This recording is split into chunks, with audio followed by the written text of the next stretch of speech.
or curious, just want to know what the market is doing, okay? Well, for home buyers, it creates consumer confidence. That when there is a label there, you know very well that it's been verified by a third party.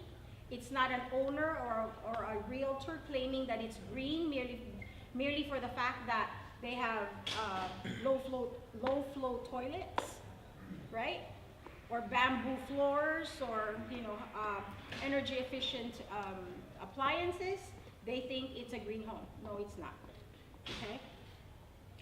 So, would you believe me if I told you that a home that looks like this can actually be remodeled, retrofitted, and make it green? Yeah? And the rule of real estate is buy the ugliest home in the best neighborhood that you could afford. Okay? Location, location, location. Because you can change the home, but you cannot change the location. So if you walk away with one thing out of this workshop, is to know this: when it comes time for you guys to buy a home, buy the worst home in the best neighborhood that you could afford. Okay? So is this a good deal? Compete with an all. This type of deals will allow you, and we'll talk about how. Roland here will talk about how. Will allow you to compete with an all-cash buyer or an investor.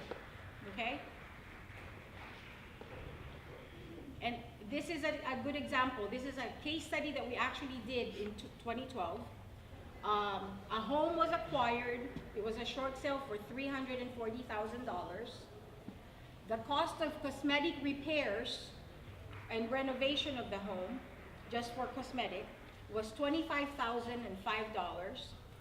The energy efficient upgrade that it cost to do the home was $21,000.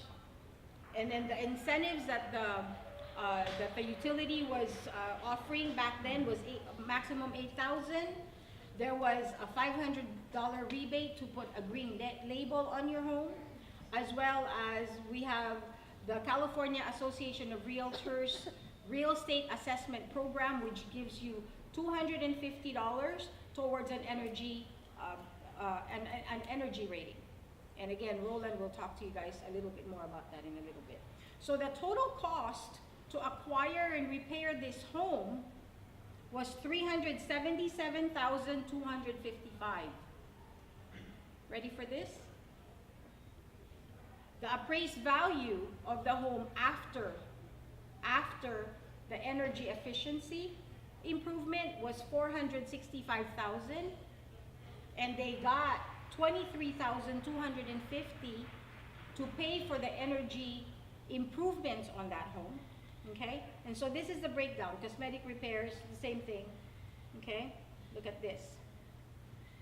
The home sold in 2012 in 5 days. It would have been 2 days, but the seller was on vacation. In 2012, the real estate wasn't moving. What made this house different from the competition was the fact that not only was it renovated so that it looked prettier, but it was also green. Okay, it sold in 5 days for $485,000. The investor, the realtor, the selling agent, the listing agent, and the contractor was all one person. Okay, he made $107,745. As a home buyer, how many people can say that they will have this much equity right from the get-go with a 3.5% down? The equity as a home buyer with a FHA 3.5% down, your equity is 3.5%. Okay? Whereas if you got a fixer-upper and did all this, you could be looking at this kind of money. Okay? So, and with this, I'm going to hand it off to Roland. Right. Okay. All right, guys. So she's talking about an acquisition of homes, and it's funny because I tell home borrowers, I say when you see a house that you want to run from, those are the ones you run to. But the important part is to know how to finance it so that you can potentially do what that realtor did with that house, and I think that was like Glendora. So every loan program has an energy efficient component, whether it's a VA loan, conventional, or FHA. I do a lot of the FHA energy efficient mortgages because when a homeowner is buying a house that qualifies for $400,000, all the upgrades are added to the loan without them having to qualify for it, which is kind of cool because that means that HUD and the Department of Real Estate and even the lenders understand that by doing those upgrades, they're saving money and their overall cost of living in that house is actually lower. Because what people that rent need to understand is that when you buy a house, it's not just the house payment, it's your utility bills too.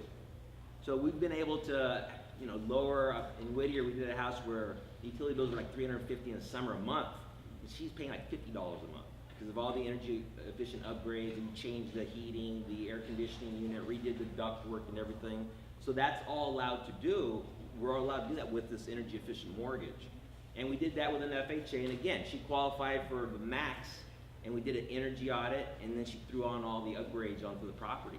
So now she has an awesome house, and it's, I do a lot of these. I think next week I have like 4 energy audits on different homes, duplexes and houses. And I always have the borrower come and see what work is gonna be done, what the energy audit's gonna show. Unfortunately, I don't have my presentation where I can show you guys blower door, infrared camera shots before and after. It's pretty awesome because when we go into a house before we do the audit, we always bring the camera and take pictures because it's red hot, because the energy, there's no insulation. And like Marcia said, a lot of the stock and homes we deal with built in the 20s, 30s, 40s, 50s, 60s have no insulation. I see reports from home inspection reports, attic shots where there's just drywall. I mean, that attic gets hot, and all that's being transferred to the inside of the house. That's why in the summer it's so hot in homes built, those years. And the transformation is amazing because I had a client that she moved in the house maybe for 3 days before they started the energy work. And she said every morning I had to jump out of bed, turn the heater on, and jump back in bed and let the house warm up a little bit before I jumped in the shower. She goes, after they did the energy work, I jumped out of bed, I went to turn the heater on, and she didn't have to because it was comfortable. And case after case, 95 degrees outside, 75 inside the house with no air conditioning. It doesn't have to, it's like the difference between living in a cardboard box and living in a thermos, It's insulated, and we have, these programs allow you to do that and finance everything in the loan. Because if you buy the house, and this is what I tell buyers, look, if you go with this program, here's the difference. If you buy the house with another type of loan program, you're gonna give you the keys and say, enjoy your house. What I do, and my team of realtors, is we hand you the key and tell you that the contractor's gonna be there to do the energy work in the next few days. So that's the difference. We're automatically including all the upgrades in the mortgage. And yeah, your payment's gonna go up a little bit, but it's offset by more in the energy savings. And the calculations are there. So it's more expensive not to do it than to do it. And I tell you, sometimes when I tell clients about that, they're like, that really? It's like, I'm just telling you. If it's not true, then give me a bad Yelp rating or something, but it's true. Every case is that way. So it's a great program, and it's something to do at the time of purchase or refi too. You can do it with refinancing. So it's a great program. Let me see, I haven't read your slides, so I gotta read real quick here.